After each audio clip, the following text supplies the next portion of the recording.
It's great to see you guys. Oh, wow, this is really something. You guys know how it works. You disagree, you can go to the line. We'll have a great conversation here. And go Vols, everybody. Go Vols, right? All right, yes, sir. Hi, Charlie. How are you? Good? Okay. Okay, so I'm going to give a little bit of a backstory on myself. I'm Jaden Clark. I'm a student here. Freshman year, I was hate crime 5 times in one night, okay? 3 of them by Trump supporters. What happened to you? Okay, for one of them, I was just walking, and then I see this truck full of 4 white men pass by me, MAGA apparel, everything, you know. And then... Did they say this is MAGA country? Anyways, they drove past me, and they were like, you bend over.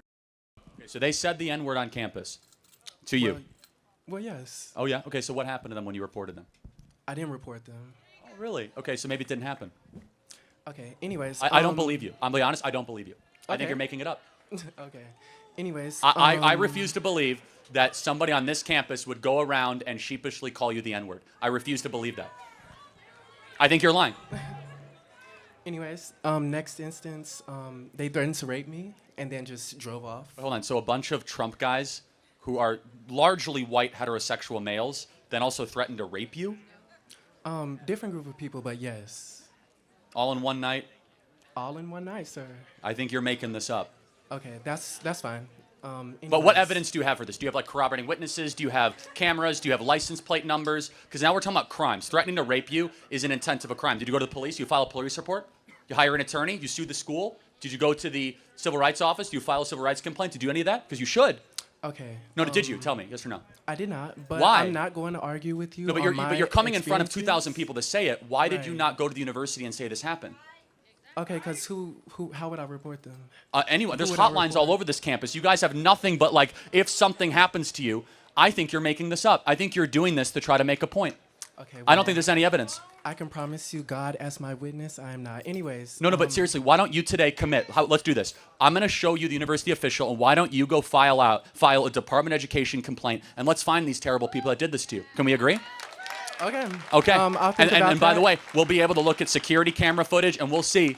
Okay, I'll think about that. But you didn't do that. Can I though. try to finish? You'll think about it. Hold on. Why wouldn't you want to do that immediately? Can I talk? No, but you're making a serious accusation. Please, And I'm not going to argue with you about my personal experiences. Anyways. It didn't happen, man. Okay, that's cool. Anyways, I feel like every time I step foot on this campus, I have a wall of vitriol and hate at my back. And to the audience, I say to you, these are your fathers, these are your siblings, and these are your neighbors. So y'all need to clock them. And I hate overgeneralizing, but I'm not going to say all Trump supporters are racist, but a good amount. Anyways, my question to you is, if you had one message to say to these people with the hate in their hearts, what would you tell them? I would tell you to stop lying. What would you tell them? Not to me. No, honestly, I think you're Jussie Smollett at this campus. I think you're completely making this whole thing up. I think you are a complete liar because I am now giving you an opportunity to report this at the high. I will bring this to Linda McMahon, the head of the Department of Education, the federal government.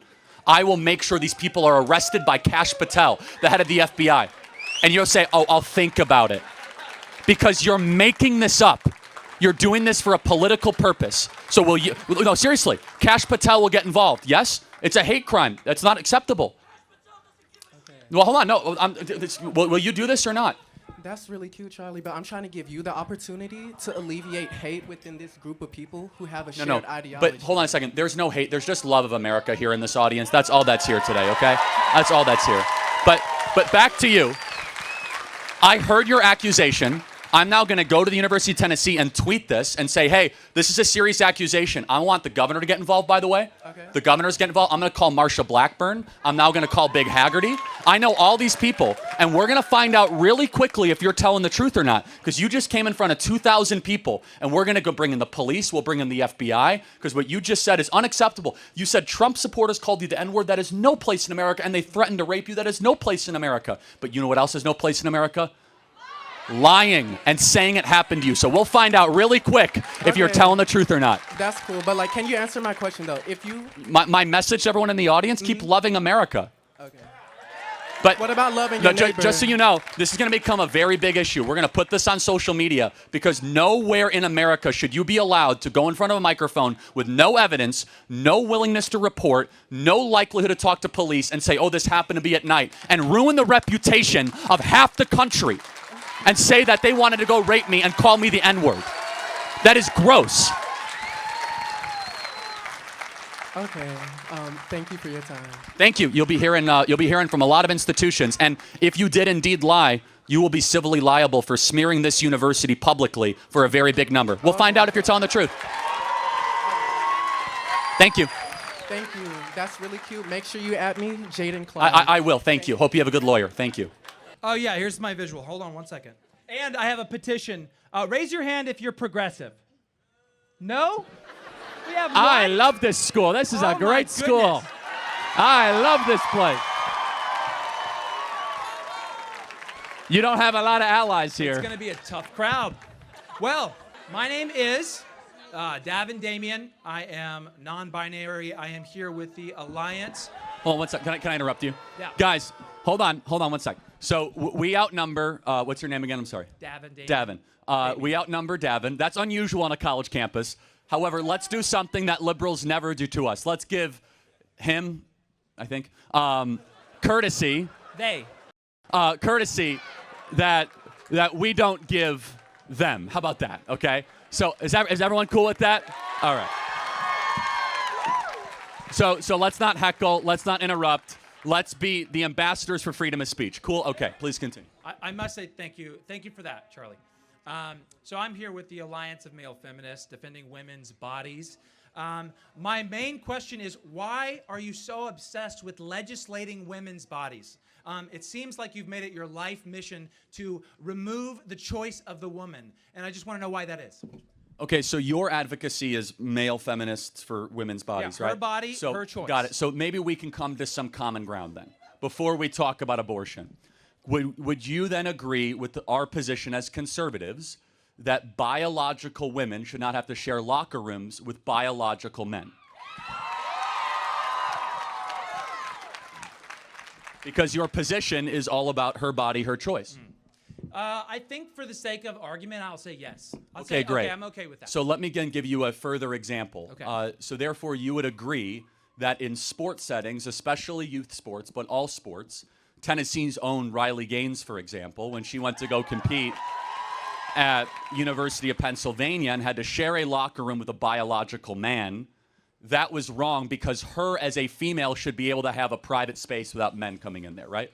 Frankly, I'm an old school feminist, and so when I think of all this trans stuff, I think it's kind of wrecked us a little bit, and so I don't think you'll trap me with that. I think I'm not with you on trapping. that. And by the way, I wish we had more people like yourself that would be willing to speak out, so you deserve credit for that. Yeah. And I mean that.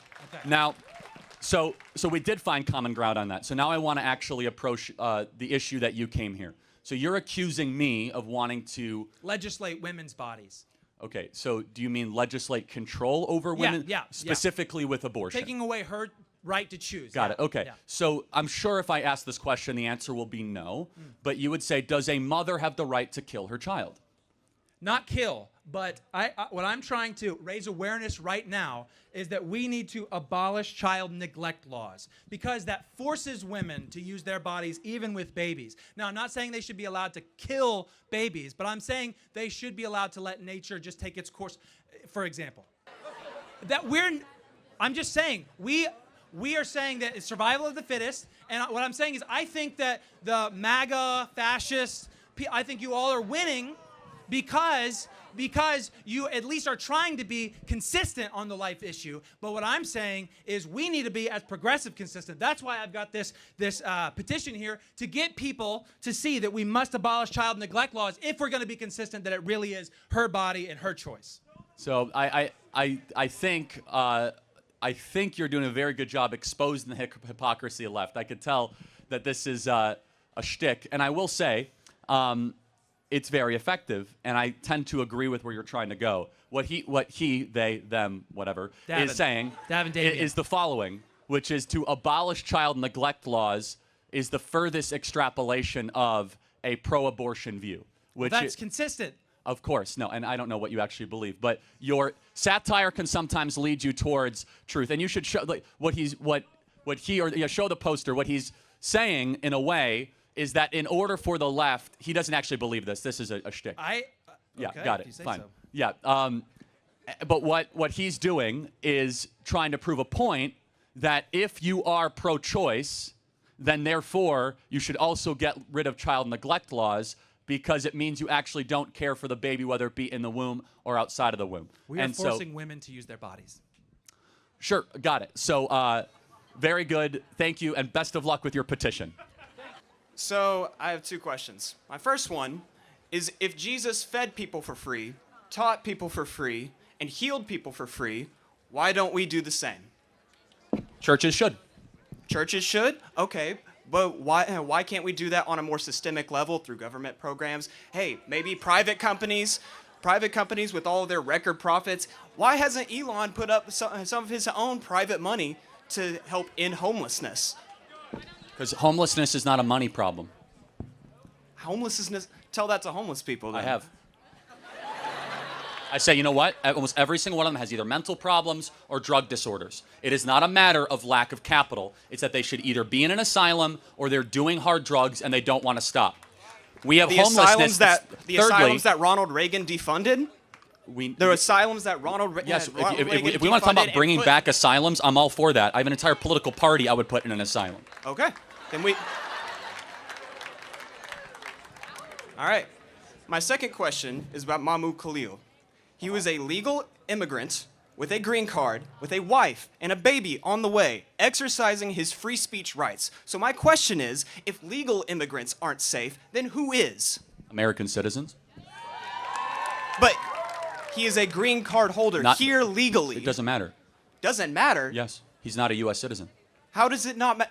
Read the Immigration Naturalization Act. What Mahmoud Khalil did was he went and protested, celebrating the death of Jewish babies, celebrating Hamas in Gaza, and under the Immigration Naturalization Act, it says very clear the Secretary of State can deem somebody who has a green card or a temporary visa holder as a threat to the United States of America and against our geopolitical interests, of which Mahmoud Khalil did and is, and he can go make Turkey great again and go back to his country of origin.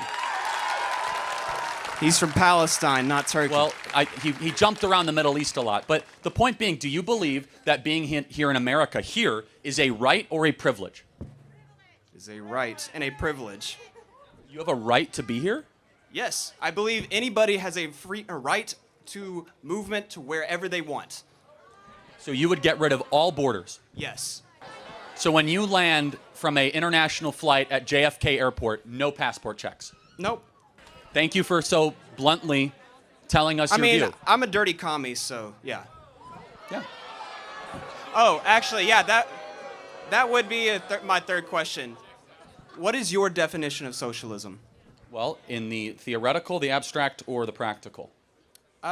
Take your pick. So socialism, as written by Marx, is when the workers own the means of production. Exactly. In the actual practical, it's when a small group of very powerful, pernicious people are able to control the rest of the population under the guise of helping the many, when in reality it helps the few, and you get dictatorship, murder, and slaughter, and the revolution never actually comes. Okay. It ends in 100 million people dead over the last 100 years.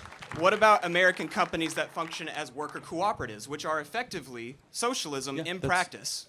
That is partially some of the tenets of Marx. Of course it is. Like Publix grocery stores in Florida. Okay. So you're in favor of worker cooperatives then? Yeah, if it's done voluntarily, that's the key. Yeah, exactly.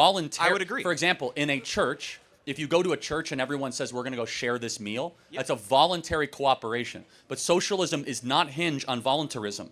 It's using a gun. It's by force you must be part of this. Well, by force you must give us your money. By force you're going to be part of our cooperative. Voluntarism is something we all support. It's when you start to use the heavy hand of the state that we start to object it.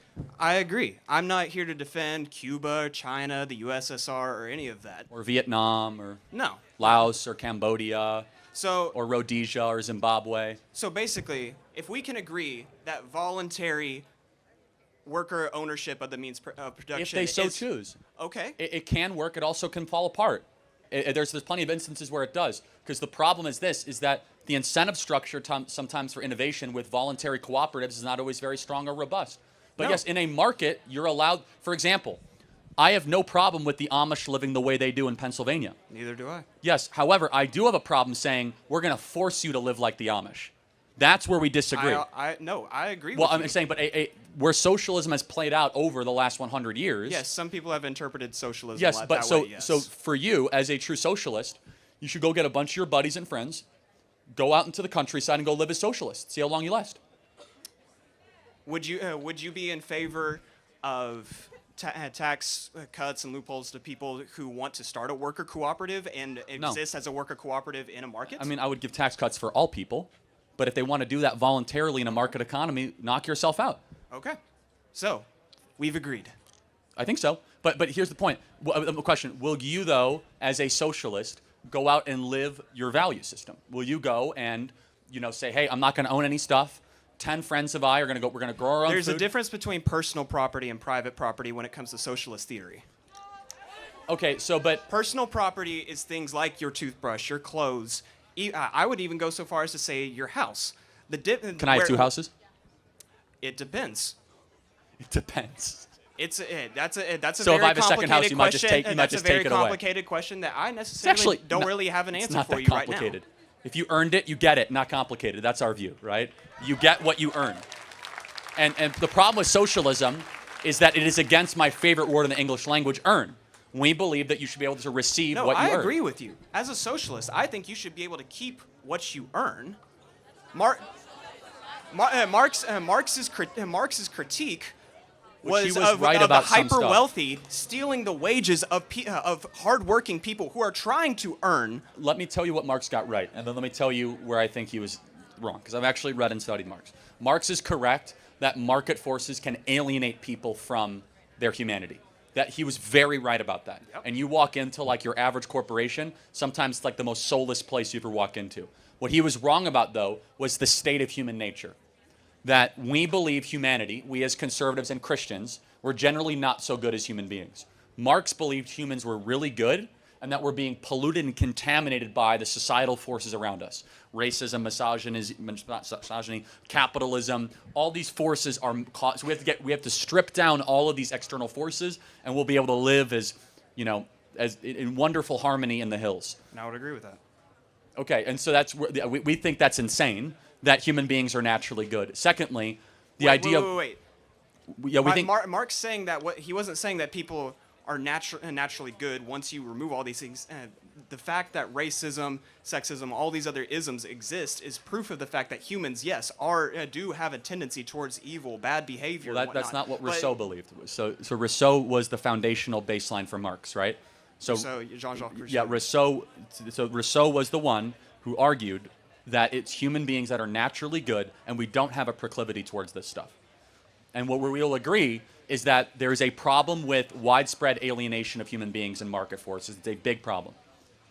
Yeah, and It's the people biggest- are alienated by capitalism. yes. But not definitionally. Some people find a lot of purpose in their work, though. That's where I disagree with Marx. Sure. Is that some companies are able to create robust environments where people are happy and they're connected. It's not a fault of the system. It's a fault of some applications that happen in the system. Okay, then we just disagree on our interpretations of Marx. So then. I guess the final question, though, is you, as a socialist, can you point to a single time where this theory worked? The Zapatistas in Mexico in 1991 when NAFTA went into effect. How long did that last? To this very day, it is still a region today. And they don't own anything?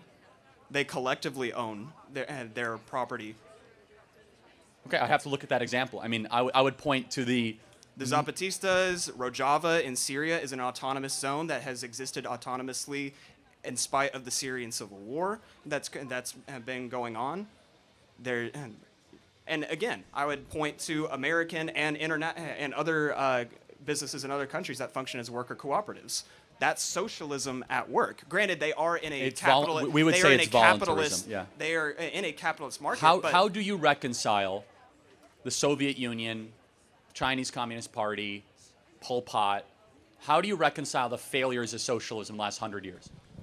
I just disagree with their interpretation of socialism. I don't think that you should wield authoritarian power in order to force people into So socialism. here's what we believe, and we'll close on this. Every time it will be tried at scale, a very bad person will assume control under the guise of socialism and become a permanent dictator. I disagree with the at scale. I would argue that our modern library systems are also examples of socialism. Wrong. You literally come.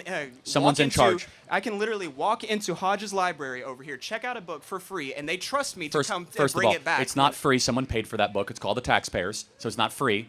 The building has to be built. Someone has to pay for the plumbing and pay for the electricity, pay for the heating. Someone has to pay for the workers. Number two, if there is a disagreement within the library and you steal the book, what happens? You don't check out in the right process. You have an overdue fine, so there's a cost to it. You see, the library is actually a very capitalist system because if you don't rewind the old VHS Well, there's some tapes, librarians who say that overdue fines actually don't even work, and they don't even provide really good incentives nevertheless, for they people to bring still back their exist. books. But the point, if you would say the library is a hallmark of socialism, the librarian is still in charge. I'm going to get to the next question. Thank you very much. Appreciate for your time. Thank you. On a scale from like 1 to 10, how would you rate Trump 2.0, his second term, so 10. far? 10. 10. Absolute 10. All right. So I'm going to try to convince you he's a pretty corrupt president, and that this term has been a disaster so far. I've probably So- heard every argument. So Right, go sure. fast. So like, I'll try to speed run it, be really quick. So Trump coin, how do you feel about that? Meh. Yeah. So you have no issue with him pushing a cryptocurrency rug pull that scammed a lot of his supporters, because a lot of the people who benefited from that were like people who were really into the crypto scene who took advantage. I know a lot of of people that made money on it too, so I just kind of But meh. right, so you don't have any issue with it. It's just Eh. whatever happens, right? So that's a big crazy to me. I mean, the dude was shot. Let him sell a coin. but it's a scam, right? I mean, it's fraud. I mean, I know a lot of people that Right? made money on it. right now a lot of people lost money too, right? It's investing, but yeah, that's trading. So Yeah, but Next- should the president be promoting that? A trading game? well, first of all, he wasn't yet the president when he promoted it. but He was yes. about to be though, right? He was elected. He was president-elect. Next question. Right, Next okay. point. So, how do you feel about? Gosh, here, give me a second. Hold on. That all you got is the coin? So you asked how's Trump So like an 2.0. ad read. Let me How let me about- let me let's tell see- you. Let me well, no. interject. Here's why I think the Trump administration is going so well. Everybody, during the election, we made the border a major issue, and Joe Biden said there's nothing I can do to close the southern border. 10,000 people a day were coming across the southern border. Now it's 200 people a day, and none of them are coming into the interior of the United States. Right, We have a okay. border for the first time in all-time record low. Everybody. And also, did you too, gather your thoughts? Cool. So day one, we're ending the Russia-Ukraine war, right? It's over, right? Done. Well, I mean, we're ending working on it. Day one, right? Day one. It's over. It does Right, take time. but he did say day one, didn't he? He also said early in his administration, but And fair so enough. we don't have any issue with him arguing with Zelensky in the White House in a pretty disgusting manner, right? You don't have any issue with him siding No, with Putin, I think he was awesome right? in the Oval Office. But it's a bit gross, don't you think? Yeah. And don't you think it's So- a bit gross to cut Social Security? He's not cutting Social Security, but honestly, like if there's But by the way, Elon Musk is advocating for but it, right? if there is a closest 200-year-old advisor? person getting Social Security, I want to meet that person. They're not. They're not. I mean, No, you could just do the math. No, you could just do the math. They are right? actually, but it's not them. It's They're in a somebody who's- database, but they're not getting the benefits. Yeah, it's somebody. Obviously, it's somebody else who's getting it on their behalf. It's a fraudulent But Social has that Security been check. proven, though? I don't think there's any evidence No, of that. it's proven. It's in the Social Security Administration books. Well, it's in the database, but there's no proof that they're No, getting the the money's money. being sent out. So don't let me think- ask you a I don't think question. that's been proven. Let me ask you a question. Mm-hmm. What is one thing you think Trump has done well? Okay. I'm trying to think. I'm putting honest effort in. He did unban TikTok. That was. Okay, neat. we agree. No, I'm kidding. I actually don't like TikTok.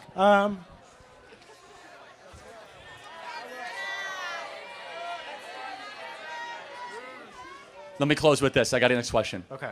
Every person who's intellectually honest should be able to look at a president, whether they like or dislike, and say they've at least done one thing well. I encourage you to be able to do that. I know, but Thank you very much. You don't have any issue with his. Thank you. limiting free speech?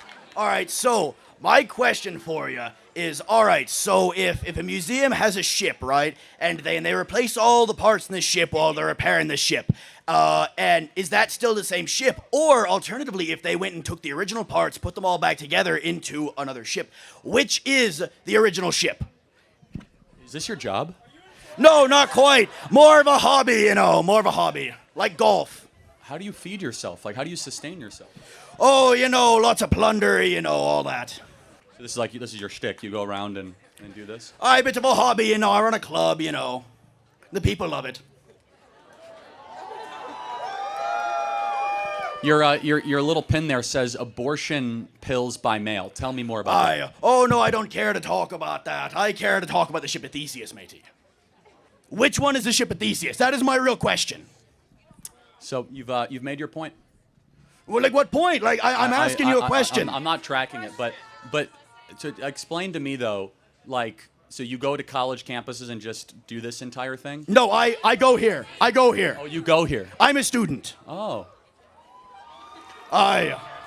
So yeah, like ship of Theseus. Or what if I put it to you in a different way? So let's say a pirate captain, like he gets all of his limbs blown off and they get replaced with peg legs. Like over time you have a whole new pirate, right? So hypothetically, like if you put the original parts of the pirate back together, which is the captain of the ship? We're not going to waste any more time on this. Thank you.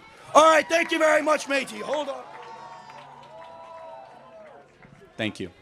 Thank you. Everybody, keep fighting for someone else. freedom, and together we're going to make America great again. Thank you, guys.